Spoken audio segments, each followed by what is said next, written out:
Je commence par me présenter, je suis Juba Zemoul, vice-président de l'UAIF Paris 6. Donc, pour ceux qui ne connaissent pas l'UAIF, c'est l'Union des étudiants algériens de France. Et aussi pour les étudiants étrangers, c'est valable. On est là pour accompagner et aider les étudiants étrangers dans leur démarche administrative, dans leur cursus universitaire pour qu'ils réussissent au mieux. Donc, je tiens aussi à remercier José Garçon, François Agez, Boalem Hamadash, Ali Messili, un grand remerciement à Razi Idoussi qui nous a honoré de sa présence et il nous accorde un peu de leur temps pour nous parler de Ahmed. Donc, Hussein Ahmed, homme politique algérien, né le 20 août 1929 à Etihia, wilaya de Tizi Ouzou. Il a consacré sa vie à la politique et a mené un combat pour la politique algérienne. Il nous a quittés le 23 décembre 2015. Donc, je laisse la parole à Fatia Benabdou Wahab.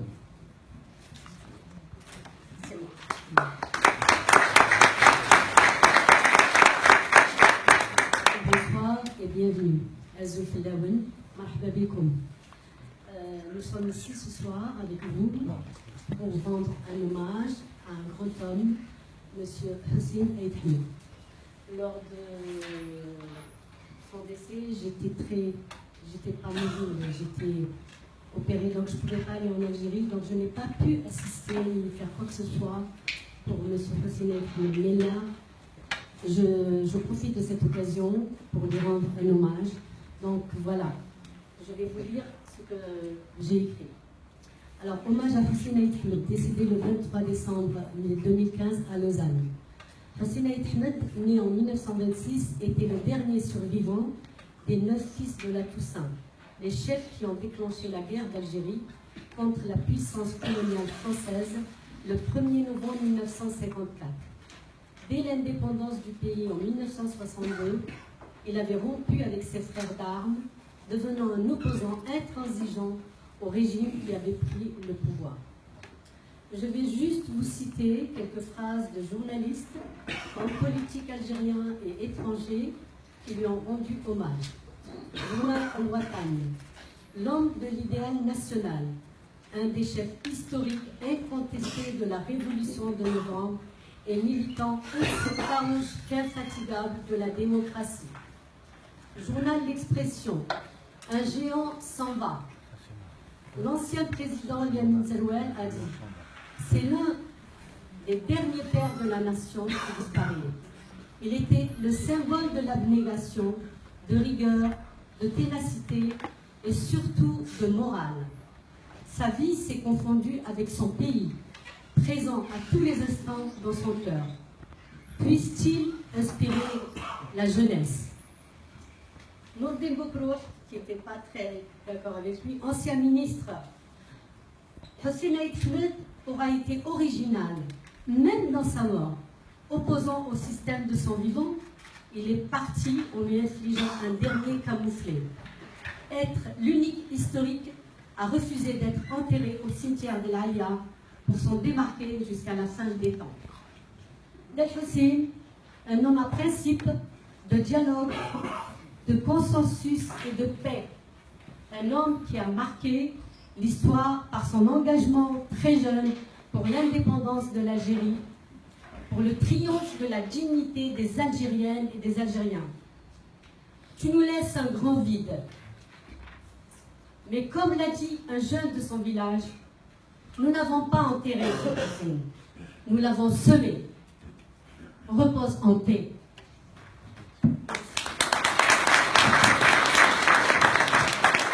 Alors, nous allons passer maintenant une première vidéo. Je vous remercie pour votre attention. On va passer une première vidéo qui est un témoignage poignant de Hussein Ahmed quelques jours avant de retourner en octobre 89 en Algérie.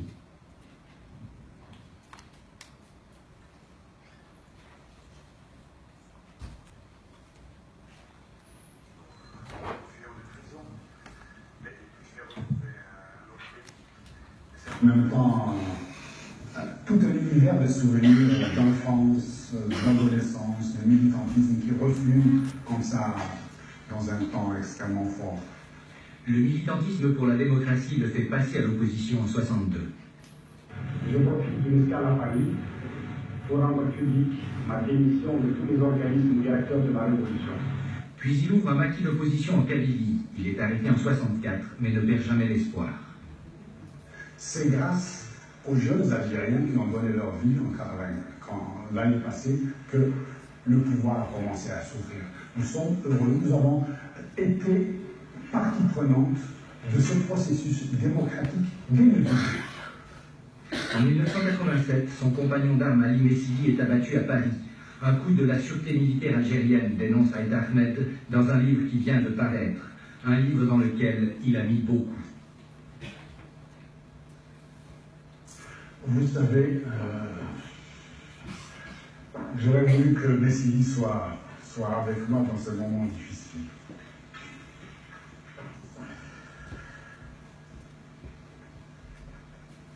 J'ai écrit ce livre, donc, c'est dans la paix du cœur. Et en même temps, étant un animal politique, c'est aussi un acte politique. Je suis conscient que poser le problème, ça peut m'attirer des ennuis. Donc en rentrant aujourd'hui en Algérie, vous prenez le risque que ceux qui ont tué Messidi vous tuent aussi. Et vous savez, lorsque j'ai pris le maquis en 1945, vous pensez que j'ai pris pour arriver au pouvoir? Quand on se rappelle l'armature militaire, la puissance coloniale qu'il y avait, vous pensez que même potage lycéen, nous savions que nous allions au sacrifice. Alors moi, j'ai eu la chance de vivre jusqu'à maintenant. Aït Ahmed rentre au pays mais ne désarme pas.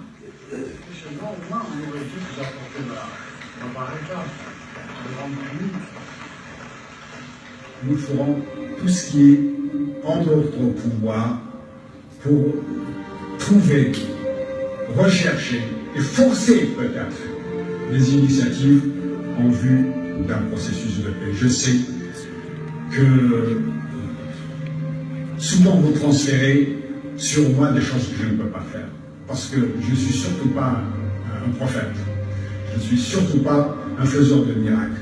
Mais ce que vous avez fait là, le miracle de la réussite du congrès, nous pouvons tous le faire, tous ensemble, avec tous les militants et militants du FFS, avec toutes les forces de progrès, avec tout ce mouvement associatif qui a été éteint dans l'Algérie profonde. Redonnons la parole aux femmes, aux jeunes.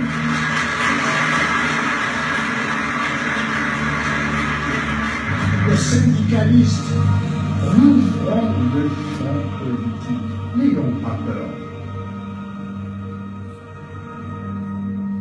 Nous devons véritablement redonner non seulement à notre peuple l'espoir de l'avenir démocratique, mais aussi donner à tous ceux qui regardent l'Algérie, qui espèrent en Algérie, au Maghreb, au Moyen-Orient, qui disent ce pays a toutes les chances de réussir. Il nous a toujours donné l'exemple de l'automobilisation. Nous attendons de lui qu'il donne l'exemple d'une vraie réconciliation, d'une ouverture qui puisse permettre à chacun de s'exprimer. Je pense que lorsque nous disons le contrat national est là, c'est parce que nous pensons que les principes qui ont été à sa base sont des principes raisonnables et incontournables.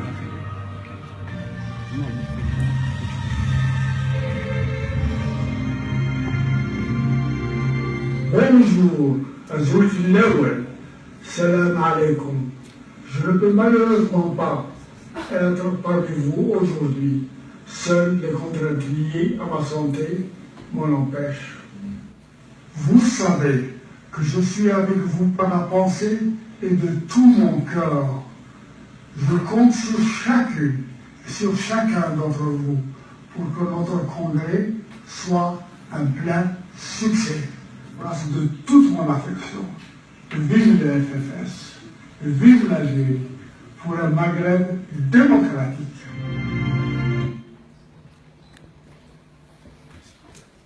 Alors, Madame la Fédération, c'est à vous de parole. Je pense que c'est assez difficile de parler après ces images. Alors moi, je vais vous rassurer tout de suite, je ne suis pas du tout une maniaque de la citation, et pourtant je vais vous en infliger une tout de suite. c'est celle d'un immense historien qui est Marc Ferraud, qui avait si bien compris la personnalité et l'itinéraire hors norme de Hossein Ait Ahmed que je ne résiste vraiment pas à vous livrer la présentation qu'il en a fait dans un documentaire télévisé. Et il s'adressait à Hossein. Vous êtes l'un des pères de l'indépendance de l'Algérie, son premier théoricien. Vous avez été successivement un révolutionnaire, un patriote, et vous êtes toujours resté un vrai démocrate. Or, trouver un démocrate sur 50 années, c'est très rare. Et avoir été 35 ans dans l'opposition témoigne aussi d'un désintéressement plus rare encore dans l'histoire de l'humanité. Voilà. Alors, je crois que Marc Ferraud a déjà presque tout dit. Pour ma part, je voudrais juste ajouter qu'il suffit de lire la défense de... Peut-être que certains d'entre vous l'ont lu ici, mais la défense de Hossein avant sa condamnation à mort par la Cour criminelle révolutionnaire en 1964, pour comprendre que cet engagement démocratique est très, dont parle Marc Ferraud, remonte à très loin, 1964. Et c'est pour ça qu'il a pris le maquis, évidemment. Parce qu'il ne supportait pas qu'on ait enlevé leur souveraineté aux Algériens. Alors, je voudrais juste, avant de passer la parole à Annie Messili, je voudrais juste revenir un instant sur l'ampleur et la ferveur des obsèques de Hossein Ait Ahmed le 1er janvier, parce que je crois que ça nous a énormément appris sur lui, d'abord, sur la manière dont le rapport qu'il avait avec le peuple algérien, et sur le lien indestructible qui est fait de popularité, d'affection et d'immense respect qui l'unissait aux Algériens. Et puis ça nous a aussi beaucoup appris sur l'enracinement de son action dans la société. Alors pourquoi ça nous...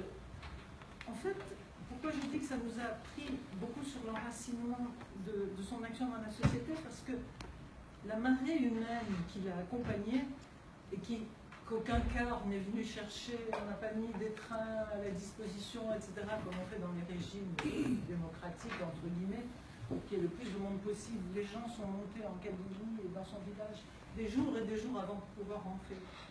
Eh bien, je crois que cette marée humaine qui l'a accompagnée a été l'occasion pour les Algériens de dire à leur manière au pouvoir et à tous ceux qui ont versé des larmes de crocodile le jour de sa mort, après l'avoir tellement insulté, je crois que ça a été la manière des Algériens de dire: cet homme que vous avez jamais cessé d'insulter,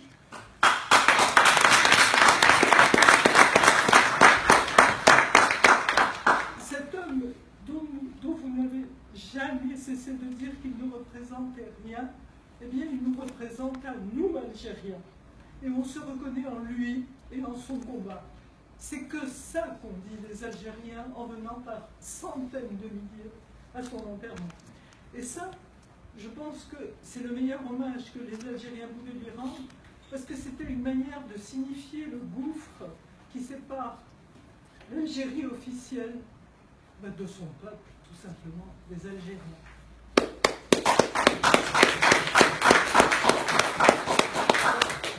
L'autre chose, je ne serai pas du tout, j'en ai pour 2 secondes encore, mais en fait, je pense que son refus des funérailles officielles et son exigence d'obsèques populaires a été évidemment, on l'a dit, je crois que Fathia l'a dit avant, ça a été son ultime acte de défiance et de résistance à l'égard du régime. Mais je crois que ça a été beaucoup plus, ça a été en tout cas une leçon incroyable d'humilité, et de cette humilité qui est sa caractéristique. Parce que Ait Ahmed était l'homme le plus modeste et le plus humble qui soit. Et ça, c'est quelque chose qui, pour les gens qui l'ont connu, qui est très frappant. Et donc, je crois que ça a été une leçon, cette volonté d'obsèque populaire a été aussi cette leçon d'humilité à l'égard d'un pouvoir qui, lui, n'est qu'arrogant et qui méprise le peuple parce qu'il en a peur. Voilà. Et la dernière chose que je voulais dire, c'est que sur ces obsèques, c'est que, et beaucoup plus directement politique, c'est que les centaines de milliers d'Algériens qui sont venus de tous les coins de l'Algérie pour l'accompagner, eh bien, ont montré la dimension nationale de cet homme dont on a toujours voulu dire qu'il ne représentait qu'une région, la Kabylie.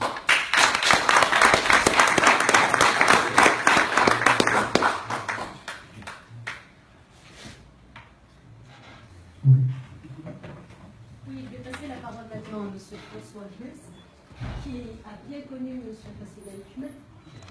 Vous l'avez publié en mars 89 aux éditions La Découverte. Merci beaucoup. Ben oui, effectivement, c'est à l'occasion, on y reviendra, du livre que Hassin El-Ahmed a écrit sur l'assassinat d'Ali Messili, qu'il évoquait tout à l'heure. Ali Messili, il reviendra tout à l'heure, donc que j'ai connu Hassin, et que j'ai pris conscience rapidement, comme l'a dit très bien José Garçon, l'immense homme politique qu'il représentait pour toute l'histoire de l'Algérie contemporaine, et pour l'Algérie vivante. Et j'étais effectivement, je l'ai accompagné en 89 quand il est revenu, et j'étais moi-même impressionné par l'immense foule qui l'accompagnait jusqu'à son village, et après effectivement la répétition de cette même caravane populaire immense à l'occasion de ses obsèques dit tout d'une certaine façon, dit tout de ce qu'il représentait pour la société, pour le peuple algérien.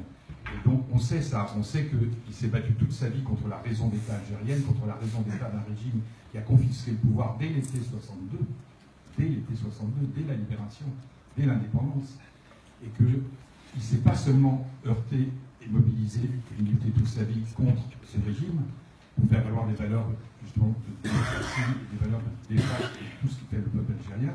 Il s'est aussi battu, et c'est là-dessus que je voudrais insister, contre une autre raison d'État. À côté de la raison d'État algérienne, la raison d'État de la France. Parce que, on l'oublie trop souvent, mais le gouvernement français, après l'indépendance, de fait, a choisi de soutenir le régime algérien, sans se poser trop de questions sur ce qui s'était passé au cours de cet été 62, sur la dissidence immédiate de toute une partie du mouvement nationaliste dont Hassin El-Ahmed était le plus éminent représentant, mais on peut parler aussi de Mohamed Boudiaf qui va se séparer sur le régime tout de suite, et puis d'autres seront dans l'opposition. Donc, en fait, cette confiscation du pouvoir par l'armée des frontières, et qui va se concrétiser par le coup d'État de 65 de Ouarédoul et Vienne, il va être, et c'est ça le grand paradoxe, soutenu par la France, une France cynique, qui voit d'abord ses intérêts. Elle n'en a absolument rien à faire de soutenir les forces démocratiques que représentait Haït Ahmed en premier chef en Algérie. On va continuer à faire du commerce en fait avec le régime algérien, tant pis si c'est une dictature, tant pis si la sécurité militaire est le cœur du pouvoir. Les Français le savaient parfaitement. Voilà. Et donc là-dessus, ça a contribué d'une certaine façon à rendre plus difficile encore le combat de Hassin El-Ahmed pour la démocratie dans son pays, parce qu'il était très peu soutenu par les gouvernements français, de droite à l'époque, le gaullisme et puis ses successeurs jusqu'en 81, mais aussi bien par les forces de gauche, puisque le Parti communiste français comme le Parti socialiste, dont on connaît le comportement qu'ils avaient adopté pendant la guerre de libération, à savoir soit un soutien dans le cas du Parti socialiste complet, c'était la SFIO à l'époque, soit un soutien très très timide au mouvement nationaliste, ils se sentaient coupables et donc ils ont soutenu après, sans se poser de questions, les régimes successifs, les régimes autoritaires algériens. Donc Haït Ahmed était isolé et ça a rendu, en France, je veux dire, pour que son message soit entendu, et on a vu qu'en 89 a surgi l'ouverture démocratique quand même, qui a eu lieu, puis la création du Front islamique du Salut en septembre 89, comment les Français sont tombés dans un discours de... Il ne faut pas oublier qu'à l'époque, qui était au gouvernement? C'était le gouvernement de transition, comme ministre de l'Intérieur était M. Pasqua, le gouvernement d'alternance, c'est ça? Cohabitation. Voilà. Et donc, avec M. Chia.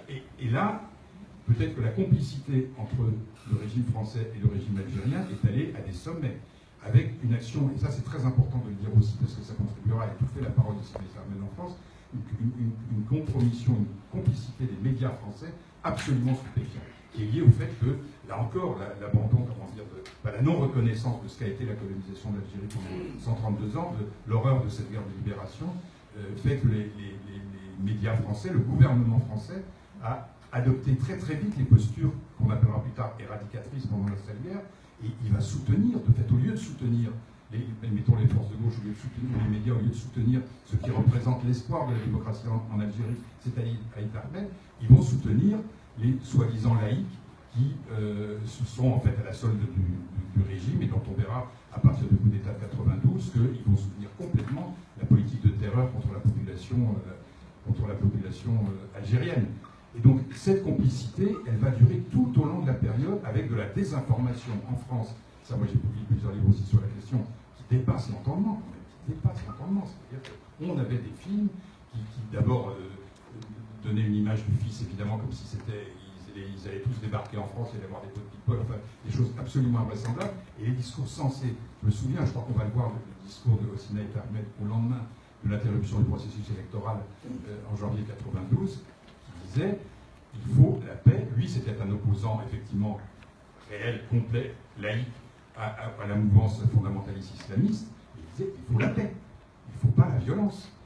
Et ce discours de paix, il n'a pas été entendu, il a été d'autant moins entendu que la manifestation du 3 janvier, appelée par le FFS, qui était gigantesque pour soutenir justement la poursuite du processus, a été présentée comme une manifestation de soutien à son interruption et aux généraux putschistes. En France, c'est ce qui est passé dans les médias. C'est invraisemblable, c'est-à-dire que sa parole qu'on a entendue dans les médias français pourtant, a été totalement falsifiée, tergiversée. Et après, bon, on pourrait revenir plus tard si vous voulez, mais pendant toute la durée de la Salière, ça a été comme ça. Aussi, s'est battu, la santé de Gidio, il a été finalement un acteur très très important du contrat de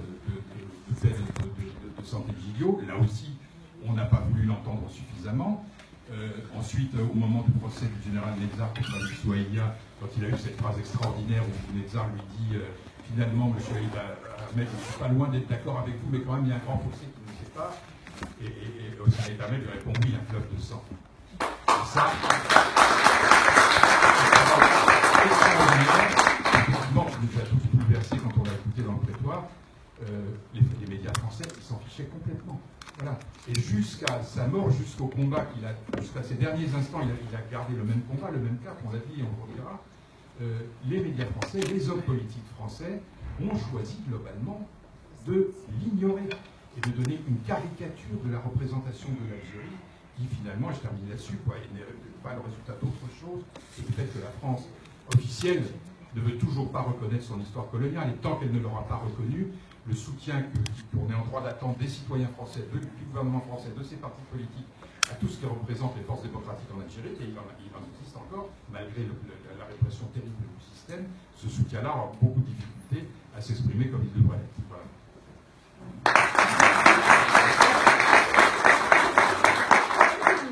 Un demi-mot, juste sur ce qu'a dit François. Je pense que ce déni de ce qu'a été Internet de la part de la France a été d'autant plus grave que la France a toujours donné le là, entre guillemets, pour toute l'Europe. Et que du coup, le combat des Algériens, et notamment pendant la sale guerre, a été totalement déformé parce que la France donnait encore une fois le là à toute l'Europe, et on écoutait, puisque la France connaît l'Europe, puisque la France connaît bien l'Algérie, donc on fait ce que fait la France. Voilà, pardonnez-moi d'avoir fait ça. Alors, je vais donner maintenant la parole à Madame Annie Messili, qui est le témoin vivant donc, de l'indifférence et de la complicité de l'État français avec l'État algérien. À vous, Madame Annie Messili. Merci beaucoup et bonjour à tous. Donc, effectivement, l'affaire Messili est l'illustration parfaite de la position que la France a adoptée et dont vient de parler François, puisque dès la première nuit de l'assassinat d'Ali, il faut savoir que Charles Pasqua, ministre de l'Intérieur à l'époque, a aussitôt téléphoné à l'ambassadeur algérien pour lui dire, et bien entendu, l'Algérie n'a rien à voir avec toute cette affaire. C'était dire que, bien sûr, la France fermerait les yeux sur cette affaire et ferait tout son possible pour que la justice ne passe pas. Et c'est effectivement, elle n'est pas passée à ce jour encore. Alors cela s'est passé de la manière suivante. Dans le mois qui a suivi l'assassinat de Messili, un suspect a été arrêté très vite, très vite, sur la base d'un renseignement qui avait été donné à un journaliste.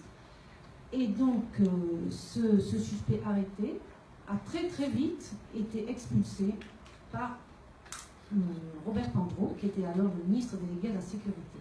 Il a été expulsé, renvoyé en Algérie, en urgence absolue, au prétexte que, ben voilà, il avait fait des petits larcins avant et que tout d'un coup, soudain, comme ça, il y avait une urgence absolue à le renvoyer dans son pays. À partir de ce moment-là, ça a été un acte fondateur, si je puis dire, de la non-justice, car à partir de ce moment-là, il va être très difficile de réparer ce coup, et le présumé assassin étant en Algérie, les juges d'instruction qui vont se succéder vont avoir du mal à poursuivre leur instruction. Donc, au fil de ces bientôt 30 années qui ont suivi, plusieurs juges d'instruction se sont succédés. Et là, on a tous les cas de figure, c'est-à-dire on a le juge d'instruction qui a intégré la raison d'État, qui tout d'un coup prend un non-lieu, qui d'ailleurs sera annulé, ça c'était je crois en 92. On a des juges d'instruction qui sont plus actifs et qui ont à cœur de faire avancer cette affaire, et donc qui poursuivent l'instruction, qui sont actifs et qui délivrent des commissions rogatoires internationales et des mandats d'arrêt internationaux. Donc là, on est content, on se dit que l'affaire avance et on reprend tout d'un coup espoir en la justice française, mais malheureusement, ça ne va pas continuer, puisqu'il va y avoir l'épisode de Rachid Hassani, qui va être interpellé à Marignane, interpellé à cause de son attitude un peu arrogante, puisque ce monsieur prétend ne pas vouloir se soumettre au contrôle, et du coup, la personne qui est là décide de regarder sur Internet, enfin sur son réseau, sur les fichiers, et que voit-il que ce Rachid Hassani fait l'objet d'un mandat d'arrêt international. À partir de ce moment-là, bon, ça va un petit peu bouger. Disons que dans le désert où se débattait la justice française et notre espoir, il va y avoir des petites choses qui sont faites, c'est-à-dire que Rachid Hassani va être transmis au service à Paris, il va y avoir une confrontation, des recherches, et il va être confronté au principal témoin, qui est Samraoui, qui est un homme des services et qui est en Allemagne. Et donc lui témoigne que Rachid Hassani est bien celui qui a donné l'argent à l'assassin présumé. Donc voilà, il y a des éléments très forts. Donc Rachid Hassani est sous contrôle, il doit pointer régulièrement, donc quand même, un peu ennuyé quand même. Et puis au final, lors d'une confrontation donc, avec Samraoui, eh bien Samraoui se recule en fait, et il dit ben non, finalement ce n'est pas vraiment lui, j'étais sûr à 90%, mais je suis sûr à 50% maintenant. Et du coup, il y a un non-lieu concernant Rachid Hassani. Et donc, alors, ce non-lieu le concerne, mais malgré tout, le parquet demande au juge d'instruction de poursuivre son instruction. Ça, c'était en 2007. Donc, voilà, les années passent, les juges d'instruction changent une nouvelle fois. Et là, nous nous trouvons devant une juge d'instruction qui pille en tête et qui décide de fermer le dossier et de faire un non-lieu. Et alors le prétexte est à tomber par terre. Le prétexte est que malgré une longue instruction, étant donné que l'Algérie ne répond pas aux commissions rogatoires, eh bien, elle est obligée de fermer le dossier. Donc, c'est-à-dire que ce qu'elle dit, et je crois qu'elle ne se rend même pas compte de l'énormité qu'elle est en train de dépister, c'est que un État étranger peut faire obstacle à la marche de la justice française. Voilà. Voilà où nous en sommes. Nous avons fait appel. Nous avons fait appel de ce non-lieu devant la Cour d'appel de Paris, laquelle a confirmé le non-lieu. Nous avons alors déposé un pourvoi en cassation. Nous n'avons pas encore le résultat. Bon, je ne suis pas certaine que la décision de la Cour de cassation soit très différente de celle de la Cour d'appel de Paris, mais au moins, cela nous permettra d'aller devant la justice européenne et au moins d'aller jusqu'au bout de notre démarche. Alors, bien sûr, la justice n'est pas passée.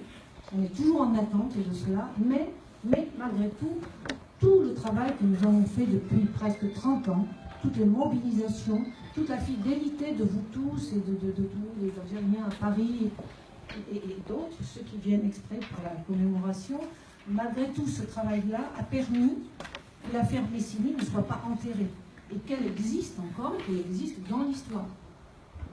Parce que sinon, si ce travail-là n'avait pas été fait, avec ce que vient de décrire François Gesse, c'est-à-dire la position de la France, la position des médias, la position des politiques, on n'en parlerait plus. Et moi, j'ai vraiment le souvenir qu'à l'enterrement de lui, il n'y avait même pas le barreau de Paris. Il n'y avait pas d'homme politique, à part Alain Krivine. Il n'y avait personne, enfin tout le monde détournait le regard quand on parlait de l'affaire Messigny. Voilà, donc le travail qui a été fait jusque-là a permis au moins que cette affaire reste dans la mémoire et qu'on en parle encore. Et on va continuer, bien sûr. Le combat va continuer, évidemment, jusqu'à plus soif, comme certains disent. Jusqu'à ça y est.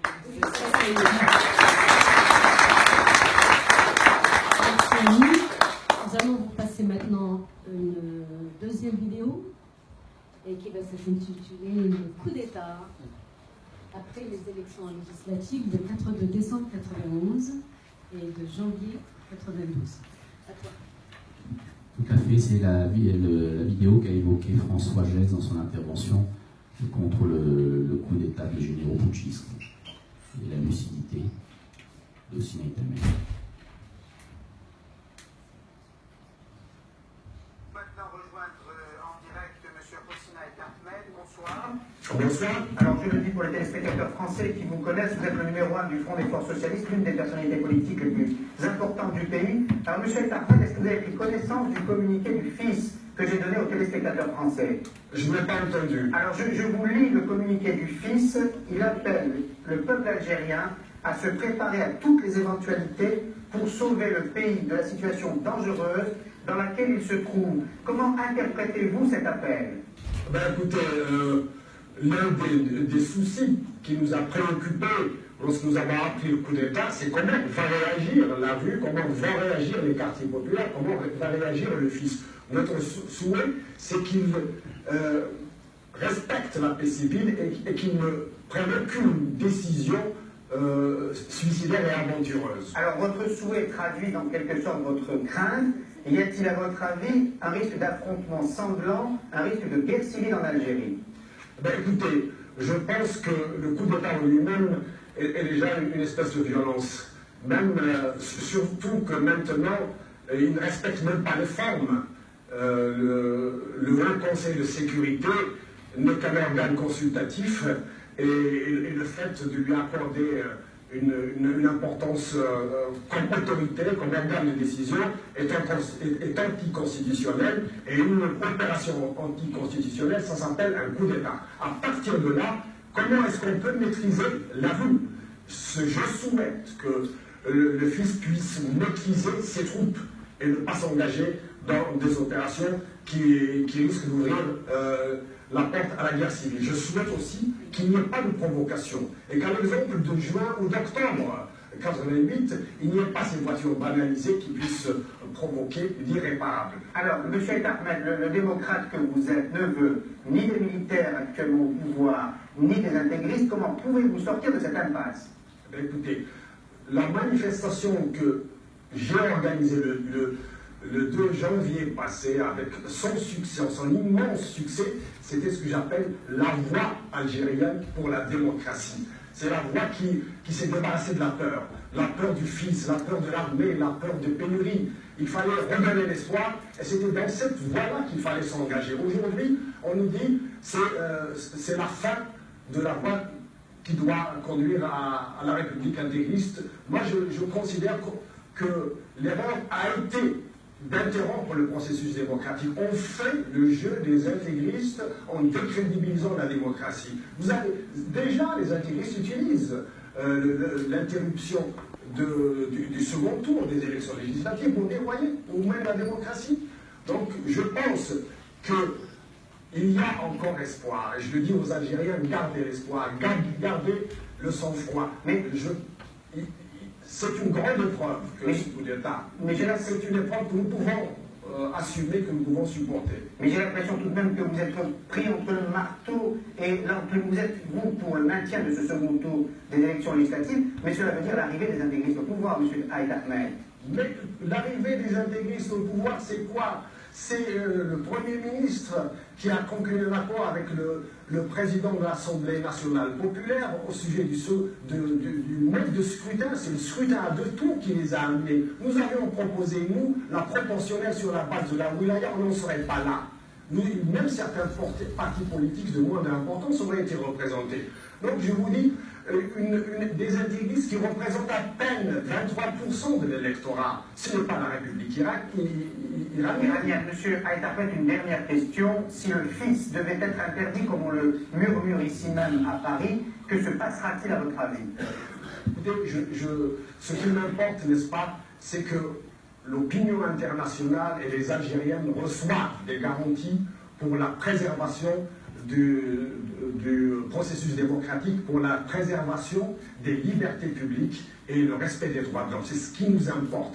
Maintenant, nous ne pouvons que dire à l'avance que nous condamnons toute espèce de recours à la violence, que ce soit de la part du pouvoir, que ce soit de la part des intégristes. Mais je crois que c'est cette voie médiane qui a fait que nous avons investi depuis 2 ans auprès de la population, qui nous a fait confiance en venant avec une telle importance à notre manifestation de l'espoir du 2 janvier dernier. Merci M. Aït Ahmed. Si le président Chali Benjedid a démissionné...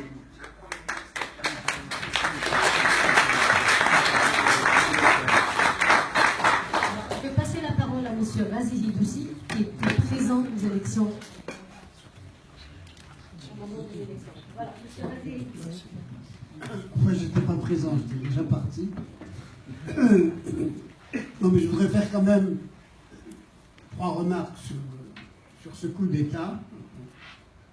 La première, c'est le langage qui est tenu à Paris par M. Hamar, qui est d'ailleurs un journaliste sympathique, entre autres. Mais ce langage, c'est l'enclume. Vous avez le fils ou vous avez les militaires. Vous n'avez pas d'autre choix, vous, les Algériens. C'est très important parce qu'à partir de là, déjà ici, le langage s'est bloqué. Et tout le monde sait que nous resterons bloqués pendant 10 à 15 ans. Énormément d'efforts. François était là, surtout lui, pour essayer de changer un peu ce discours. Ça, c'est la première remarque. On est toujours dans le discours français et européen dont on parlait tout à l'heure. Cette question n'était pas vue de cette manière en Algérie. Et Hossein Ahmed vient de le dire, continuera de le dire. On ira jusqu'à la réunion de Rome pour prouver qu'il y avait une manière d'avoir une solution politique. Et vous connaissez la réaction. En fin de compte, la deuxième remarque, c'est qu'il y a eu 2 coups d'État par les mêmes personnes. Celui de janvier 92 et celui qui s'est tenu immédiatement au moment de la réunion de Rome, qui leur a fait peur et qui a fini par déloger le général Zeroual, je crois, le président de l'époque, et d'accroître la mainmise des généraux, de ce qu'on appelait les gens guéristes, sur le pouvoir algérien. La troisième remarque, c'est qu'il est intéressant aujourd'hui, mais ce n'est pas le moment de le faire, de voir le bilan de cette situation, y compris d'ailleurs le bilan des morts, qui est très important, de faire la liste de ceux qui sont morts. Parce qu'on verra que nombreux ne sont pas ceux du fils. Les intégristes, qu'on appelle, étaient peu nombreux du fils. Et on saura aussi qu'à l'intérieur de la direction du fils, il faut faire ce... Aujourd'hui d'ailleurs, parce que le problème des islamistes reste un problème, peut-être pas en Algérie, mais il reste un problème dans la région, il faut regarder dans le détail ces situations. C'est intéressant d'en tirer des conclusions, y compris dans la direction du fils. On sait qu'aujourd'hui, qu'en dehors de Hachemi, les autres dirigeants du fils étaient entièrement liés à la grève et à ce qui s'est passé au moment du coup d'État et les années qui ont suivi. Non, mais enfin, ceci est important déjà pour notre culture, nous-mêmes, pour nous approprier ce qui nous arrive. Quand on m'a demandé de venir aujourd'hui, ce qui m'a intéressé, c'est de savoir, après ce coup d'État et ce deuxième coup d'État d'après Rome, ce qu'est l'Algérie. Bon, je ne reviendrai pas là-dessus pour dire que nous n'avons fait que reculer. On n'est pas resté sur les positions de 91. Nous avons fait que reculer, malgré l'argent, malgré tout ce qui a pu se passer. Et il y a une espèce d'interrogation. Les gens ne savent pas politiquement comment ils doivent agir pour changer la situation. Aujourd'hui, il y a une espèce d'arrêt de la conscience politique. Et je me suis posé la question au moment de la mort d'Aït Ahmed. J'ai relu tout simplement ce qu'il écrivait en 1947. Son premier rapport au parti. 48, pardon. Son premier rapport au parti. Ensuite, le papier qu'il a fait pour créer l'OS, l'organisation spéciale. Et ensuite ce qu'il a écrit après l'indépendance. Mais déjà avec ces deux premiers papiers, nous voyons clairement ce que c'était que sa vision politique de l'intérieur. Parce que c'est ça qui nous importe, c'est qu'est-ce qu'apporte ce jeune Algérien à ce moment-là, comme vision politique, comme capacité de penser les gens, de penser les Algériens, et comme capacité d'agir sur un parti politique. Et c'est extrêmement intéressant. Bien sûr, je ne vais pas en faire l'analyse, mais j'en parle aujourd'hui surtout aux étudiants, pour dire que ce sont des textes de base. Hein. Une des fidélités à Aït Ahmed, c'est de retravailler ces textes de base, d'en faire des sujets de débat entre nous, parce que c'est extrêmement important. Ce qu'il retient, je rappelle quelques mots seulement, c'est bien sûr la fin de ce qu'il appelle l'état dégradé. Pour lui, c'était l'état colonial. Ce n'était pas celui de 1962, mais comme on l'a vu, il le répétera en 1962. Et la fin de ce système hiérarchique. Nous avons connu le système hiérarchique colonial, je dirais, qui était normal, mais depuis 1962 à ce jour, nous connaissons le système hiérarchique qui fait qu'un militaire est supérieur à un autre civil. Voilà, tout simplement, clairement. Il y avait aussi les anciens moudjahidines. Je crois que plus ou moins le pouvoir s'en est débarrassé sans l'enlever dans la Constitution. Mais sur le militaire, ça demeure. Quand on est un militaire, on a des droits supérieurs à ceux de notre citoyen.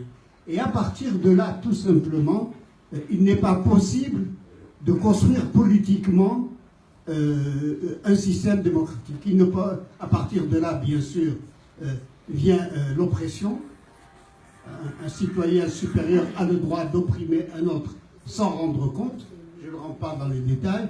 Mais deuxièmement, à partir de là, nous avons cette fameuse corruption qui, aujourd'hui, devient un phénomène extrêmement spectaculaire. Hein. Nous sommes partis de 1868-63 où les gens volaient un appartement et nous en sommes arrivés au scandale que nous avons tous connu cette année et l'année dernière, pour terminer bien sûr avec le scandale du chef du pétrole qui se promène dans les Zaouïas.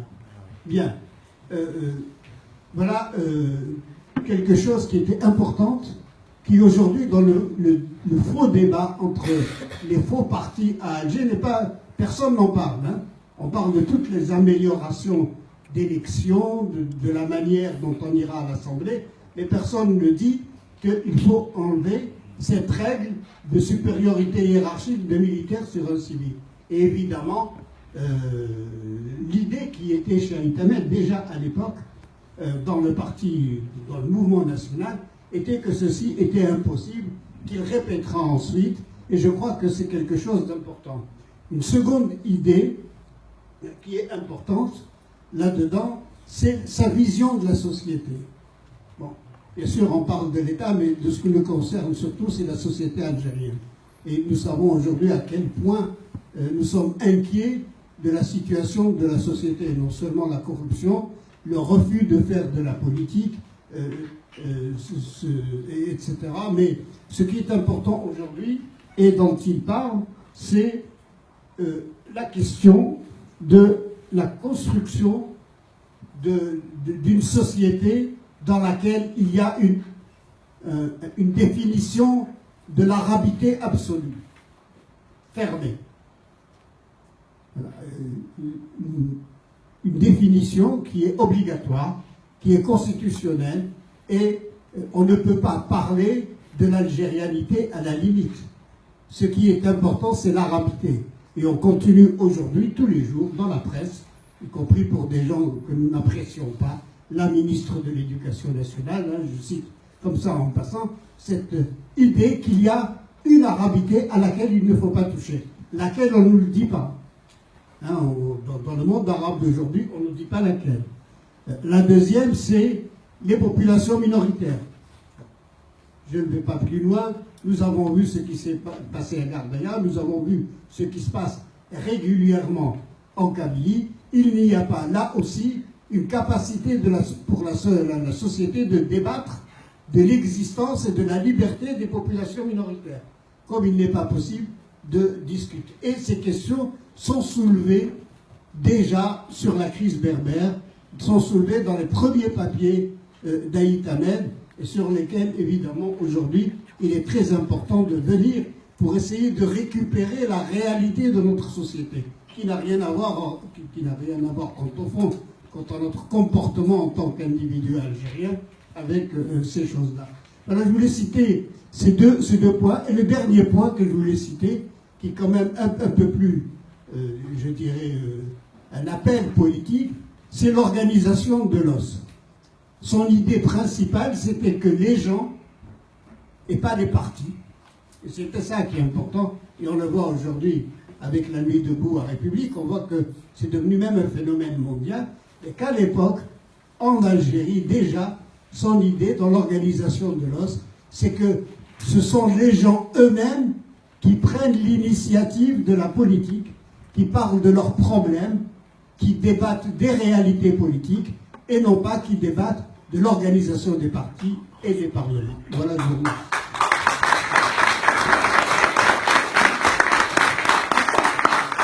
Je vais passer la parole à M. François Gès, qui va nous donner... C'était vous? Ah non, c'est Boilem. C'est Boilem. L'avis tous mes remerciements au public qui est venu nombreux et aux étudiants de l'Union des étudiants algériens de France. Mille merci pour avoir pris cette initiative de rendre hommage à Hossein Aït Ahmed à l'université avec des étudiants. Quel symbole, parce que c'est tout l'hommage vivant à rendre à Hossein Aït Ahmed, c'est de continuer son combat et quel meilleur espoir que de voir des jeunes choisir de rendre hommage à ce grand monsieur. Et aussi, c'était tellement juste, José Garçon, dans un précédent hommage, disait, dans la difficulté qu'il y a depuis le décès d'Hossein, c'est qu'en effet, il y a beaucoup d'éloges qui lui sont... mais le problème, c'est que le régime peut s'accommoder de rendre hommage au passé glorieux du combattant, et qui, évidemment, il faut l'honorer de son parcours pendant la guerre de libération. Mais le plus important par rapport au régime, c'est de ne pas occulter la dimension de opposant qu'il est resté et qu'il a continué, parce que pour reprendre le mot de Razi dans un titre de son livre, parce que le peuple algérien a toujours une libération inachevée jusqu'à présent. Donc c'était ça la continuité du combat d'Hossein Aït Ahmed. Et c'est vrai qu'elle avait parfaitement raison, José Garçon, dans un précédent hommage, de mettre en garde sur la tentation du régime de s'accommoder, de rendre hommage à Hossein sur cette partie de sa vie. Et nous, c'est pourquoi on insiste tant sur la période contemporaine et tout ce qu'il a contribué, et notamment parce qu'on partage avec des étudiants les perspectives, la voie qu'il a tracée, l'importance capitale qu'a par exemple l'affaire Missili, sur laquelle on est revenu. Ce livre, il est magnifique, c'est un livre qu'a publié François Gès aux éditions La Découverte, qui depuis le décès d'Hossein, et les lecteurs algériens s'y sont pas trompés, il est épuisé, j'espère que François vous allez le réimprimer, je crois que c'est prévu, et c'est un livre très important, il a mis toute la force de sa conviction dans ce livre et dans ce combat depuis 30 ans, Le livre, il nous le laisse comme il nous lègue comme un testament politique. Je l'ai relu récemment. C'est d'une force et d'une force de conviction. C'est très émouvant. Et on doit continuer ce combat qu'a rappelé si bien Annie. Et on ne lâche pas l'affaire. Il faut continuer tous les 7 avril à y aller. Au Père Lachaise, rendre hommage à Hossein. S'il y a des jeunes parmi nous à Ali Messili aussi, parce que cette année on a rendu hommage aux deux, Hossein et Ali Messili. Et je ne peux pas m'empêcher de revenir sur ce souvenir fort que j'ai eu au 20e anniversaire de l'assassinat d'Ali Messili. C'était la première fois qu'il y avait un hommage rendu dans un bâtiment officiel de la République française. C'était à la mairie de Paris en avril 2007. Et j'ai aussi une pensée émue à notre très regrettée Hamida Ben Sadia qui avait animé l'hommage. Et je pense aussi à notre cher regretté aussi Hassan Taleb qui nous a tous beaucoup manqué et dont Hossein a été très très proche. Et l'hommage que Hossein a écrit sur Hamida Ben Sadia, je vous invite à le relire, c'est très émouvant. En 2007, qu'est-ce qui s'est passé à l'occasion de ce 20e anniversaire de la mort d'Ali Messili? Vous avez Razi Boussi depuis quelques mois qui était en train de rechercher toutes les bonnes volontés avec le président du SNAPAP, Rachid Malawi, pour essayer de constituer un comité de soutien au syndicat autonome algérien. Et Hossein, en convergence d'analyse totale avec Razi, il nous a vraiment fortement incité. Il nous a dit, en ce moment, s'il y a quelque chose à faire, c'est soutenir les luttes sociales en Algérie et leur faire de lance les syndicats autonomes algériens. C'est ainsi que quelques mois après, avec Razi et grâce à la contribution aussi de François Gèze, Omar Bendera, qui devait aussi être présent à cet hommage, à quelques-uns, on a monté un comité de soutien aux syndicats autonomes algériens. Et le FFS ne s'y est pas trompé, lui aussi, quand les entraves aux libertés syndicales en Algérie ne permettaient pas aux syndicats autonomes de se réunir, notamment des rencontres internationales avec des syndicats frères autonomes marocains et tunisiens. C'est au siège du FFS qu'a pu se tenir ces rencontres. Donc c'était vraiment un combat qu'il a mené jusqu'au bout et vraiment que ce soit des étudiants aujourd'hui qui pensent à avoir pris cette initiative de rendre hommage à Hossein, je trouve que c'est un très beau symbole et qu'on continue la lutte que nous a tracée Hossein Aït Ahmed. Merci.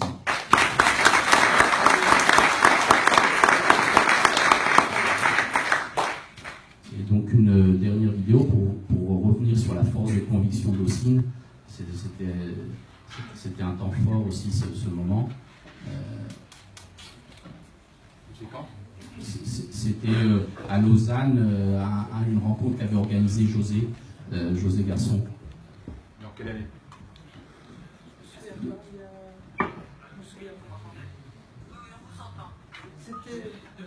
Monsieur se disant démocrate et œuvrant depuis quelques années pour la démocratie en Algérie, pourquoi il a refusé quand on a appelé à la haute responsabilité? Première question. La deuxième question, depuis un moment, Aït Ahmed refuse de participer aux élections, quelles que soient les élections législatives, présidentielles. Pourquoi? Est-ce que c'est un acte citoyen? Voilà.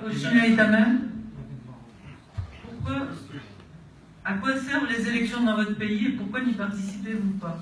Ben oui, c'est le général, comment il s'appelle? Bizarre, j'étais étonné que je n'ai pas accepté d'être chef de l'État. Il tombait du nu. Vous pensez que comment refuser d'être honoré? Mais je vais être comme ça. Je vais avaliser toutes leurs décisions, toutes leurs politiques, tous leurs massacres, tous les effets de destruction et de déshonneur de notre pays. Comment voulez-vous que... J'ai été frappé par le fait que l'ex-ministre des droits de l'homme, qui était chef de la Fédération de France, m'a dit on lui a proposé d'être... Il a refusé. Là, on lui a proposé d'être président. Moi, j'ai mes convictions. Ce qui m'importe, ce sont les souffrances du peuple algérien. Alors, la deuxième chose, écoutez, moi, je me suis présenté aux élections. En 99, c'était la première fois. Et je me suis fait violence. Le général Zerwal, qui était à ce moment-là à la présidence, m'a envoyé une délégation en disant voilà, moi je démissionne parce que ça ne va pas, je ne fais pas ce que je veux, je démissionne. Mais j'aimerais bien que vous participiez. Sans votre participation, il n'y aura pas de disons, des gens n'auront pas de confiance en ces élections-là. J'ai dit, mais quelle garantie vous me donnez? Il a dit, vous venez ici, et puis on discute. J'arrive là-bas, je lui ai dit, écoutez, moi il m'a dit, quelles sont vos garanties? J'ai dit, vous êtes là depuis 45 ans. Et vous me donnez 15 jours pour faire la campagne électorale. Je ne peux pas présenter. La campagne électorale, 15 jours dans un pays, 4 fois la France. Il m'a dit, je ne peux pas. Comment tu ne peux pas? Tu es le président, qu'est-ce que c'est que ça? C'est là qui est la porte. Et puis après, je vous raconte un peu ce qui est collatéral, mais ce qui est n'importe. Je voulais partir aussi. Partir parce que